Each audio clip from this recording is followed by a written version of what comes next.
जमशेद साहब, आज सबसे बड़ी खबर ये है कि पाकिस्तान तहरीक इंसाफ और हुकूमत के दरमियान हाई लेवल कोई मुज़ाकरात हो रहे हैं और 24 नवंबर का जो एहतजाज है, शायद मुलतवी होने के भी इम्कानात नज़र आ रहे हैं। आप क्या समझते हैं, ये अफ़वाह है या इसमें कुछ सही है? क्योंकि मुज़ाकरात की बात पहले भी कई दफ़ा सुने हैं, लेकिन कभी मुज़ाकरात कोई क्लियर हो नहीं रहा। अब हो रहे हैं या सिर्फ़ अफ़वाह है? और पीटीआई का मौक़िफ़ ये है कि कोई नहीं हो रहे, ये सिर्फ़ हमारा 24 नवंबर का जो एहतजाज है, उसको सबूताज करने के लिए ये शोर मचाया जा रहा है। लेकिन तमाम जो कौमी अख़बारात हैं, आज उनकी जो हेडलाइन है, वो यही है। मेरा ख़्याल है कि कोशिश हुकूमत की ये है कि किसी भी तरीके से मुख्तलिफ़ पीटीआई के रहनुमाओं से बात करके इस एहतजाज को मुलतवी करवाया जाए, या इसको देखा जाए कि किस अंदाज़ में इसको लिंगर ऑन किया जा सकता है। लेकिन पीटीआई की क़यादत की तरफ से लग नहीं रहा कि कोई उसको उनके ज़हन में कहीं भी हुकूमत से किसी मसले पे इस हवाले से कोई बात करने को तैयार है। इतना ज़रूर है कि जो अगर हम पीटीआई जो तैयारियाँ कर रही है, वो एक एग्रेसिव मूड में है, उसे पता है कि क्या हो सकता है। इसलिए अगर देखें ना तो जो बुशरा बीबी की जो ऑडियो 9 मिनट की रिलीज़ हुई है, निकली है, बिल्कुल भैया। उसमें वो क्या कह रही हैं कि जी, अगर कोई कारकुन ज़ख्मी होता है तो आप एमपी और एमएलए ने ख़्याल रखना है। तो आप इससे पहले कैसे कह सकते हैं कि कारकुन ज़ख्मी होता है, ये चीज़ें होती हैं। एक बात छोटी-सी मैं मिसाल दे रहा हूँ। अच्छा, इसी अंदाज़ में कि जी नहीं, हर हाल में गिरफ्तार होना है, फिर भी पार्टी से तल्लक नहीं होता। अगर आप गिरफ्तार हो जाते रास्ते में, तो आपका पार्टी से कोई तल्लक नहीं है। ठीक है।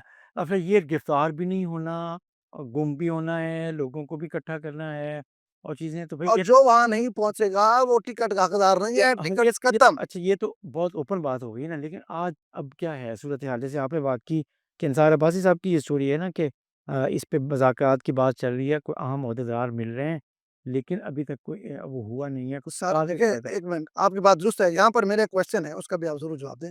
इस वक़्त जो अहम रहनुमा है ना, वो सारे बेअसर हो चुके हैं। इस वक़्त रहनुमा सिर्फ़ 2 ही हैं, एक खुद इमरान खान, एक बुशरा बीबी। अगर इनके साथ मुज़ाकरात हो गए, फिर तो बात ठीक है, क्योंकि चलिए, अब बात इस पे सोशल मीडिया की और चीज़ें की मीडिया रिपोर्ट्स हैं, मैं not confirm, but media reports ये हैं कि जी अयाज सादिक साहब जो स्पीकर कौमी असम्बली हैं और वज़ीर दाखिला मोहसिन नकवी साहब, इन्होंने कोशिश की है जेल में इमरान खान साहब से मुलाकात की, या ये शायद जेल में मिले भी हैं, अनकन्फर्म्ड न्यूज़ है, ठीक है। अच्छा, उसमें मुताबिक ये है कि उसमें भी ये 3 घंटे इन्होंने इनकी तरफ से कोशिश की गई है, उनको राज़ी करने की कोशिश की गई है, लेकिन इमरान खान नहीं माने। तो ये एक जो आप बात बोल लोग रहे हैं, कह रहे हैं कि हमारा आखिरी ये है, मतलब एहतजाज से क्या मुराद है? आखिरी एहतजाज की कॉल है। हर एहतजाज तो वैसे इनका आखिरी होता नहीं, है, नहीं, लेकिन वो कहते हैं, आप देखें, अब वो ये देखें, अब अल जिहाद के नारे लगाए हैं। उन्होंने कहा हम कफ़न बाँध के जा रहे हैं, अगर मर गए तो वहीं दफनाए जाएँगे, अब हम वापस नहीं आते, इमरान खान को रिहा करा के हमने फिर वापस आपने इफ्तिखार साहब कभी किसी ऐसे लीडर को देखा, चाहे मौलाना फजल रहमान साहब थे या पीटीआई थी या नून लीग है या पाकिस्तान पीपल, उन्होंने कभी कोई लॉन्ग मार्च या वो कर रहे हो और उन्होंने ये कहा हो कि हम अपने मकासद हासिल किए बगैर वापस आ जाएँगे? कभी किसी ने कहा है? यार, वो तो बात दुरुस्त है, नहीं यार, आप लेकिन अल जिहाद के नारे भी हुए देखा था, नारे इसे के। और फिर अगली बात, से अहम बात है, और संजीदा हो गई है। शेर साहब, एक और बात, ये जो बाहर बैठी है इनकी क़यादत है या इनके जो यूट्यूबर हैं, मतलब है जिस तरह शहबाज़ गिल साहब हैं, और भी बहुत सारे नाम हैं, जो जुल्फ़ी बुखारी साहब हैं और वो शहज़ाद अकबर साहब हैं, इस तरह मोहित पीरज़ादा या जो भी इनके यूट्यूबर या सहाफ़ी बैठे हुए हैं बाहर। अब वो वहाँ बैठ के कह रहे हैं जी कि कुछ का कुछ हो जाए, बच्चों को निकाले और आया, हुँ। और खुद ही वहाँ बैठे हैं। मतलब या तो देखिए, आखिरी और हतमी जंग तब होती है जब आप खुद जंग में शामिल हो जाएँ। अब लोगों से लड़ा के हुकूमत को, तो आप हतमी जंग कैसे कह सकते हैं? इसकी आपको समझ आ रही नहीं, है? वैसे इस बात को बताएँ, सवाल कर, क्या बुशरा बीबी खुद डी चौक पे आएँगी और इस्लामाबाद वो आएँगी? यार, उनको तो छोड़ो, उनके बच्चे आएँगे, उनके बच्चों को छोड़ देना, शायद वो आएँ, बात छोड़ शायद वो आएँ, क्योंकि क़यादत करके आएँगी। देखिए, मरियम, अपना सॉरी, बुशरा बीबी इस दफ़ा शायद वो खुद क़यादत करके आएँ। कन्फर्म है आपको? लग तो ऐसे ही रहा है जिस तरह वो मीटिंग्स कर रही हैं मीटिंग और जिस करना और तरह बात वो। है, ऑर्गेनाइज़ करना और बात है। Is it confirm? आपके पास कोई ऐसी चीज़ है कि वो कहाँ मेरे से पास ये खबर नो, नहीं है, लेकिन मुझे लग ये रहा है कि क्योंकि इस दफ़ा बाकी क़यादत पीछे है और बुशरा बीबी खुद क़यादत कर रही हैं और मतलब खुद डायरेक्शन दे रही हैं, खुद तो जो भी पॉलिसी बना रही हैं, जो भी हदायत जारी कर रही हैं, वो खुद कोई कर। ऐसा बयान या कोई ऐसी ऑडियो आपके नज़र में है जिसमें उन्होंने ये कहा हो कि मैं लीड करते हुए आऊँगी और केपीके से और यहाँ से वज़ीर हाउस से निकल के नहीं, वो और इस्लामाबाद पहुँचूँगी? अभी तक ये देखो, अभी तक ना शेख वकास अकरम का था कि पंजाब के सदर हैं हमाद अज़हर साहब, वो यहाँ से क़यादत करेंगे। अली अमीन गंडापुर साहब हैं केपी के सदर, वो वहाँ से लीड करेंगे। उन्होंने इस बात की कहीं ज़िक्र नहीं किया और दूसरी बात ये है, एक और अभी जो हदायत जारी की गई है, वो ये है कि हर एमपी, एमएनए अपना काफ़िला अलग-अलग लेकर आएगा। क़यादत करते हुए काफ़िलों की नहीं है। हर एमपी, एमएनए को कहा कि अपना काफ़िला अलग लेकर आएँ और चीज़ें करें, अपने आप को मुख्तलिफ रखें। कोई ज़रूरी नहीं है कि आपने इकट्ठे होके चीज़ें करना। ठीक ये तो बात ठीक है। तो चीज़ें मतलब है जो वो 10-10 बंदे इकट्ठे होते हैं, हर कोई कहता है ये मेरा है, वो तो उन्होंने ठीक किया है, ताकि पता लगे कि इनके एमएनए, एमपी की अपनी वर्थ है क्या।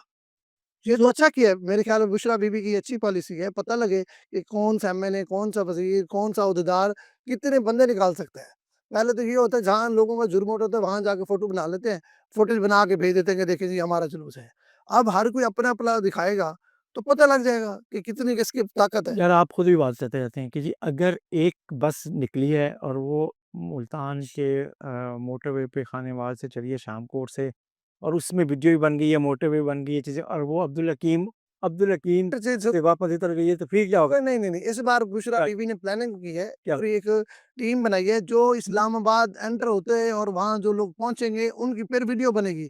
जो यहाँ से निकलेंगे उनकी वीडियो वहाँ नहीं बनेगी, देखा जाएगा कि इस्लामाबाद पहुँचे भी हैं या रास्ते से वापस अच्छा बल दफ़ा 144 नाफिज़ हो गई जनाब इस्लामाबाद में। इस्लामाबाद में। ठीक है, पंजाब हुकूमत ने भी कह दिया कि हम इस्लामाबाद में किसी को एंटर होने की इजाज़त नहीं देंगे और उसी तरीके से अटक एक दफ़ा फिर जो पुल होगा, बस वो वो केपी चीज़ें से आएगा जो और बड़ा जुलूस वहाँ वो पे लोग बस पहुँच पाएँगे। अच्छा, देखिए मैं केपी के वाले लोग पहुँच पाएँगे। जुलूस की सू देखिए, एक बात ज़हन में रख लें, जुलूस की सूरत में तो कोई नहीं पहुँचने वाला। सर ये क्लियर है बात। केपी के चीफ मिनिस्टर पिछली दफ़ा पहुँचा, अच्छा वो अब फिर पहुँचेगा। उनके क्योंकि पास उसके पास भाई वहाँ के वसाइल हैं, उनके पास वसाइल उनकी के एम्बुलेंसेज़ हैं, अच्छा, सरकारी गाड़ियाँ हैं, उनकी अपनी सिक्योरिटी है, अपनी फ़ोर्स है। जैसे आपस तो में बात उस है। फ़ोर्स को लाएँगे तो फ़ोर्स आपस में कैसे टकराएँगी? छोड़ देंगे। 1 मिनट पहुँच पाए थे वो इस्लामाबाद? पहुँच रहे थे, वो अकेले ही पहुँचे थे ना? लोग भी आए थे सर। संग जाने से कौन अलग हो के सब तब जाओ लोगों भाई? को छोड़ के वो निकल गए थे लोग। ना है तो उनकी जो चीज़ें जिससे वो लेके आए थे कहाँ यही तो मैं कह रहा हूँ कि एकदम मेरी बात सुने, वो वहाँ से ऐसे लोग आएँगे जब शेर साहब मेरी बात सुने। पहले सारा कुछ सुन तो ले। वो पहली सारी ज़िम्मेदारी सब मुझे खदशा है, पिछली दफ़ा से ज़्यादा लोग इसलिए आएँगे, बात आप गौर से सुन लें, जो लोग सरकारी मुलाज़मीन पिछली बार अली अमीन गंडापुर के साथ आए थे और वो गिरफ्तार हो गए थे हुँ, और जाते हुए फिर जिस तरह उनको प्रोटोकॉल मिला, उनकी प्रमोशनें हुई, उनकी तरक्की हुई, उनको पैसे दिए गए, तो अब तो पूरा केपीके का जितना सरकारी स्ट्रक्चर है, वो सारा चाहेगा कि हम इस्लामाबाद जाएँ, ताकि आते ही वापस हमारी प्रमोशन हो, हमारी तनख्वाहें बढ़ें, हमें इंसेंटिव पैसे मिलें, इंसेंटिव मिले। तो इसलिए मैं समझता हूँ कि अली अमीन गंडापुर बेशक आप बहुत सारी बातें उनके खिलाफ कर सकते हैं, लेकिन उन्होंने जितना इंसेंटिव दिया है, सरकारी अफ़सर से लेके नीचे मुलाज़िम तक सब बंदे चाहेंगे कि हम इस्लामाबाद ज़रूर जाएँ। चलें जी। फिर उसका दूसरा पहलू ये है कि इस्लामाबाद पुलिस हो या पंजाब पुलिस हो या वफाकी हुकूमत, जो सरकारी अमला और अफ़सरान और जो जवान हैं, वो इनको रोकने में जो किरदार अदा करेंगे, उनकी भी ये प्रमोशन करेंगे और चीज़ें होंगी। इनका ये ख़्याल रखेंगे, ये भी इंसेंटिवाइज़ करेंगे। प्रमोशन अनाउंस तो नहीं ओहो! सुन तो लें, इनकी अनाउंस नहीं हुई, लेकिन उन्हें फ्री हैंड दे दी कि पाकिस्तान के अवाम को लूटो, खाओ, पियो, आपको हटाएगा कोई नहीं। ये इन्होंने भी किया हुआ है। नहीं, नहीं बाबा अनाउंस नहीं है अब हम 24 को बात कर रहे हैं, 24 की उसके हवाले से बात कर रहे हैं कि वो आकर प्रमोशन लेना चाहते हैं और ये रोक के प्रमोशन लेना चाहते हैं, तो तो ये यही चल रहा है। तो इंसेंटिव इधर से भी शायद जैसा जाएगा। फिर कुछ नहीं तो अवाम जा रही है, रगड़ी तो अवाम ही जा रही है ना भाई। असल में बस ये मसला ये लग रहा है कि ये सियासत से ज़्यादा अब ये ज़ाती जंग है, देखिए लड़ाई है। केपीके के वसाइल जो है, एक मिनट, केपीके के वसाइल अवाम पे कहाँ लग रहे हैं मुझे बताएँ? वो तो सारे इसी धरनों पे लग रहे हैं, इसी जुलूसों पे लग रहे हैं, इस्लामाबाद जो मेरा धारा ख़्याल है इसी पे 24 लग वाले रहे हैं। धरने के बाद ये सवाल ज़्यादा आम अंदाज़ में और नुमायाँ तौर पे उठेगा कि जी केपीके के वसाइल, उसकी हुकूमत क्या कर रही है, ये उसने क्या किया? बहरहाल एक बात ज़हन में रखें, इस बार जिस तरह उन्होंने कहा ना ज़ख्मी, मुझे लग रहा है कि ये खुद भी चाहते हैं कि हमें कोई 8-10 लाशें मिलें, ताकि हम उस पर सियासत कर सकें। दुनिया को दिखा सकें कि हुकूमत ने कितना ज़ुल्म किया है, क्योंकि पिछले 2 साल से मतलब जो भी तसादुम इस मुल्क में चल रहा है, अभी तक कोई इस तरह का कोई इंसिडेंट नहीं हुआ जिसमें लाशें गिरी हों और वो मतलब उस पे मातम किया जाए। बल्कि आपको याद होगा अरशद शरीफ की ज़बरदस्ती लाश लेके ये निकले थे लॉन्ग मार्च में। इनके पास देखिए और कोई मसला क्या है, आम आदमी ये समझता है, किसी भी सियासी जमात का वो अपनी लीडरशिप के साथ उस अंदाज़ में अब फैस रहे हैं।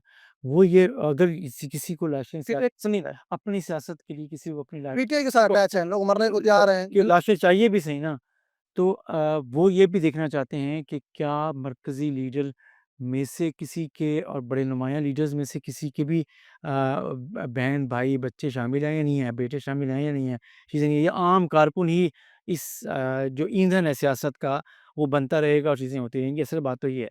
तो ये आम इसलिए वो जो आम कारकुनों को आपने जैसे 1.5 साल में इग्नोर किया है और वो अब इस तरीके से अपना ईंधन बनने को तैयार नहीं है, ये मैं बता दूँ किसी भी सियासी जमात के पीटीआई भी क्यों ना हो। नहीं, पीटीआई का तो है, ये मैं आपकी बात से इत्तेफ़ाक नहीं करता, बाकी जमातों की बात दुरुस्त है आपकी, पीटीआई के वर्कर है।